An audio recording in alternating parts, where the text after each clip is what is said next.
Hi folks, I'm Brent Kluge with 203kworld.com's video blogs.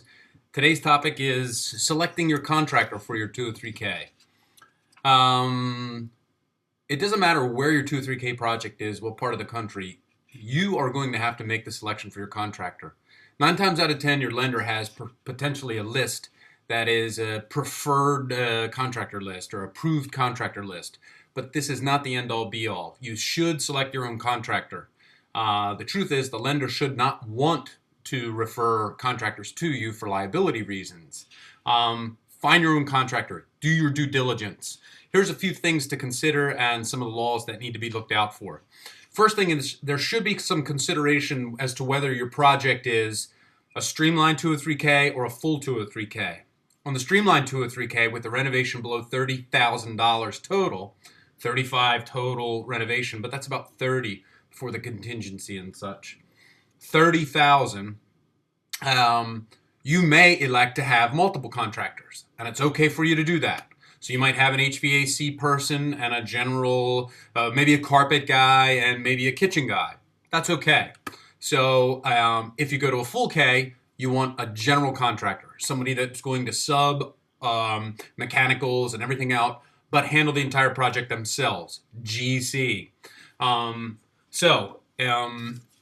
These are the minimum requirements for HUD. We have to ensure that that person is licensed.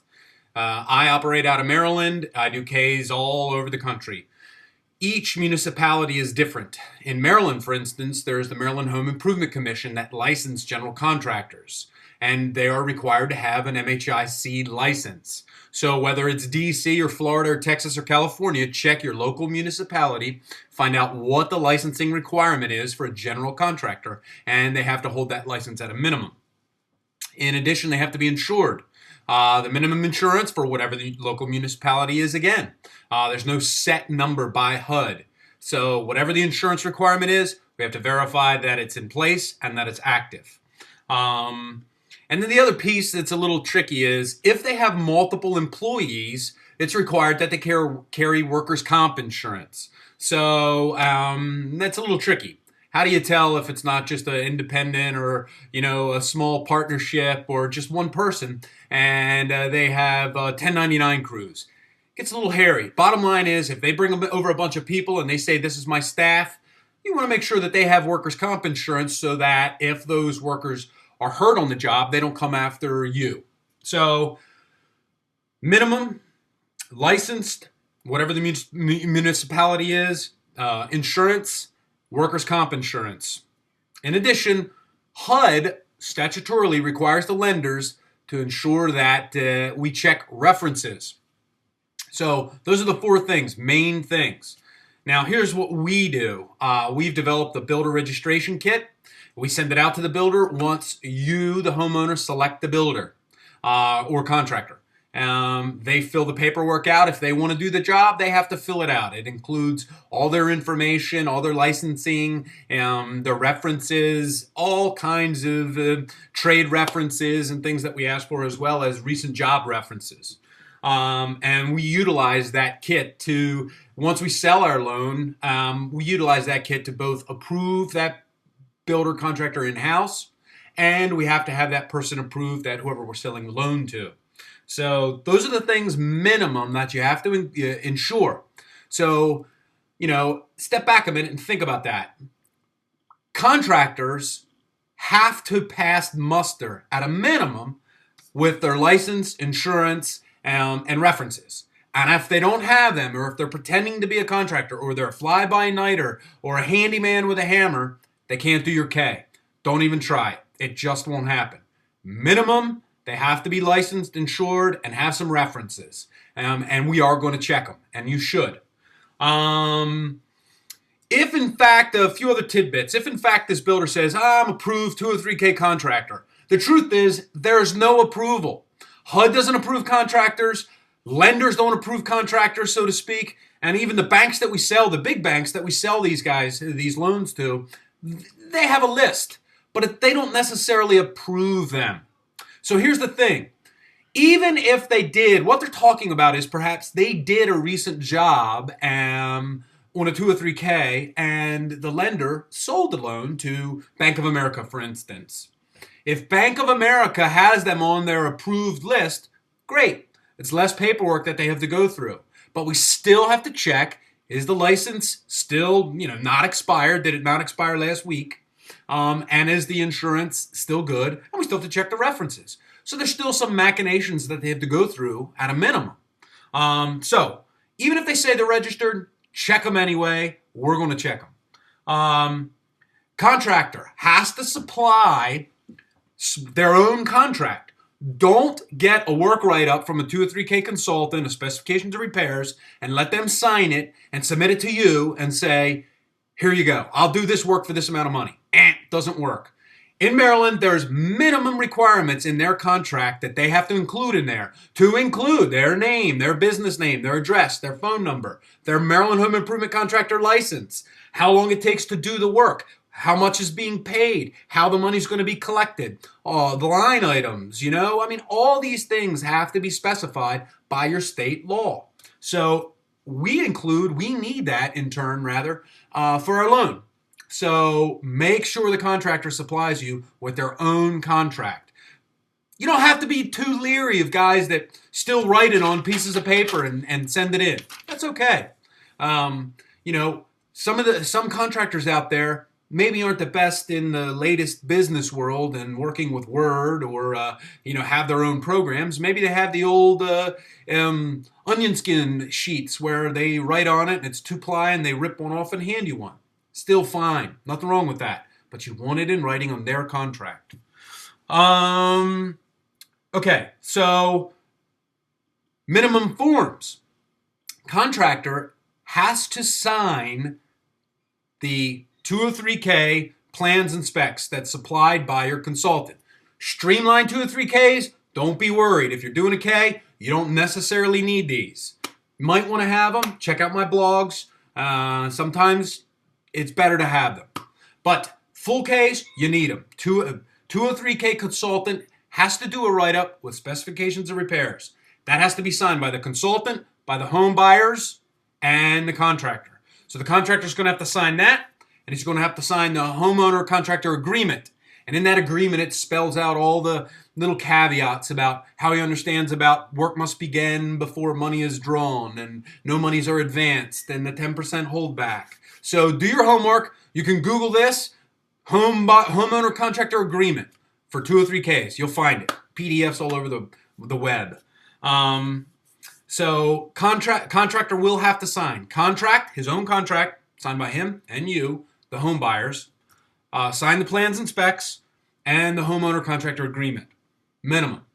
Couple little helpful hints. You need to communicate to your contractor ahead of time that two things very clearly. One, on a full 203K, they are not advanced money to do the work. And this is a little bit different. Now, some contractors are a little leery of this and go, well, why do I want to do this? Or maybe you have to find one that's solvent enough that has the money to advance for materials and labor to get the job started. And, what typically happens is if these contractors aren't solvent or solid enough to advance these funds, they pack it in their price. So you end up paying for it. So here's what you say to them. Let them know that they should feel more comfort because they know that the money is there. It's in escrow. It's being held through a government program. Their money, for all intents and purposes, is guaranteed, so long as they deliver quality products and service and do their work in a workmanlike manner. So, no money advanced. Work has to begin first, then they submit for a draw. Few caveats, little pro quos there. There are some provisions to do some advances for large end items, like cabinets or buying HVAC, but it's for material only, and you have to supply receipts, okay? The other one that you have to let the contractor know is that there is a 10% holdback.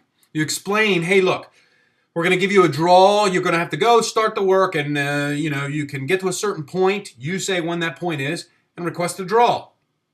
If all the work that's being requested is $1,000, they're only going to get a draw for $900, because the draw departments in the banks will do, statutorily required by HUD, a 10% holdback. What this is for is to ensure that this contractor doesn't cherry pick the large items, do the easy work, get the big items that say have a little fat in them, and then leave. This holdback is there so that when they're done the work on the final draw, they'll get the 10% holdback. Okay? So, no work, no money advanced. Work has to begin first. And anytime they submit for a draw, there's going to be a 10% holdback. Make sure you communicate that with your contractors very clearly. Even if you're not sure, talk to your lender. Make sure your lender lets them know that ahead of time, because that thins the herd of the contractors that you can select from that are willing to sort of play ball this way. Okay, so another helpful hint. Large projects, when you're selecting your contractor, some things that you want to look out for. Large projects, $50,000 or more, $150,000, $200,000, $250,000 renovations. We're doing them $300,000 in Washington, D.C. on a regular basis. Large projects. When you're shopping for your contractor, if you're having problems with communication just in determining the scope of work and how much is going to be charged, think about it. You're going to be working with this person. They're going to be in your house for months. You may have some issues. So look at how you're working with this contractor in the initial evaluation stage. When you're vetting your contractors, make sure that you are taking into consideration how you might work together. The other thing is, are you comfortable with their knowledge? Are they someone that's just somebody that has a great website and has the paperwork and all the fluff, but no real knowledge up here? So all they're doing is really grabbing subs and throwing them in there. Doesn't mean they can't really do a good job, but the truth is you probably want, especially on a large project, a GC that knows his salt. So if you have some friends or relatives that are contractors that can talk the talk, get them there when they're doing your vetting. Ask to see recent work, whether it's 2 or 3K work or not. If it's a really good contractor, they should have some projects that they're doing right now. And if they don't, they probably have something that they just finished.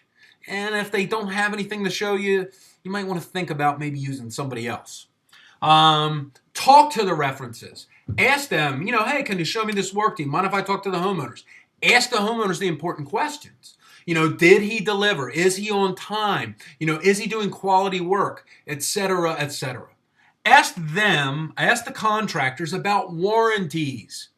Now, here in Maryland, all contractors have to warrant their work for a minimum of 1 year. Clearly, all warranties for materials and manufacturer's warranties transfer.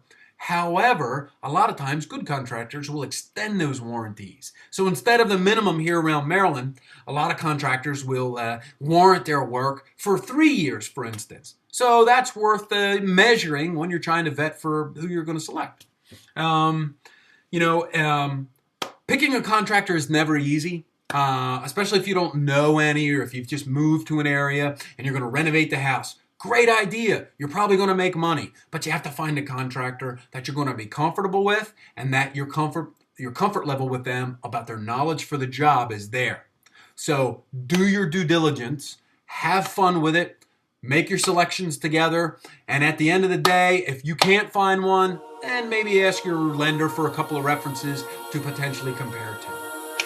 So, a couple tidbits on 203K, selecting your contractor. I'm Brent Kluge, National 203K Lender. I'm going to continue to do helpful 203K hints. I'm going to try and put one on a day for different topics. Look me up at www.203kworld.com. And as always here on YouTube, if you would, please look to the side and click that you like me. And maybe if you're really interested, hit subscribe. Thanks very much. Go out, make money, enjoy, build houses, and build equity. Take care.